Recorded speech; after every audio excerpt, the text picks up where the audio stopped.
అమ్మమ్మ బతుకమ్మ పండుగ ఈ రోజా రేపా? ఈ రోజే అమ్ములు.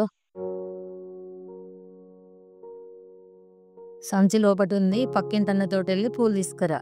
సరే.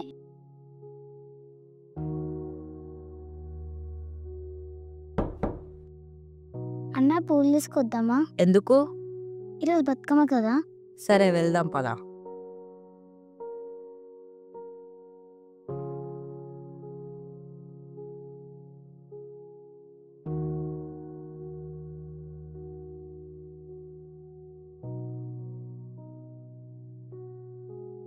ఆంటీ పూలు ఇవ్వవా 1 కేజీ?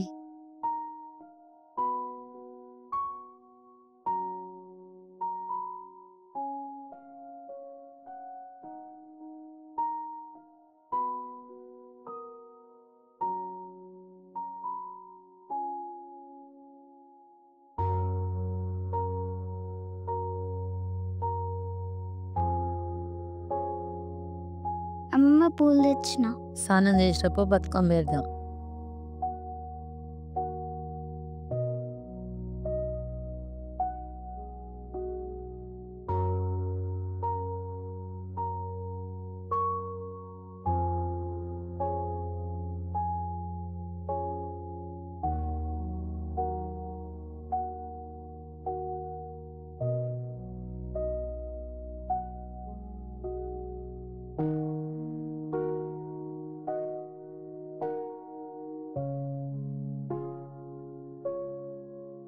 ప్రసాదం తీసుకొని అన్నయ్యకి ఇచ్చిరా.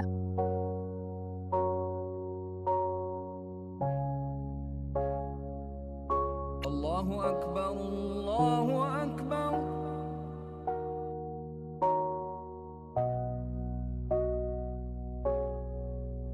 ఏంటిది అమ్ములు? బతుకమ్మ ప్రసాదం తీసుకో అన్న. హ్యాపీ బతుకమ్మ. హ్యాపీ బతుకమ్మ. రంగురంగులు పూలు పేర్చితే ఈ అందమైన బతుకమ్మ ఎలా తయారవుతుందో అలా రకరకాల మతాలు, జాతులు, కులాలు కలిస్తే మన అందమైన తెలంగాణ సమాజం తయారవుతుంది. ఈ బతుకమ్మ ఒక అందమైన పూల పండుగే కాదు, ఇది మన తెలంగాణ సమాజం యొక్క గంగా జమున తహజీబ్కి ప్రతీక. మన తెలంగాణలోని వర్గరహిత సమాజానికి నాంది.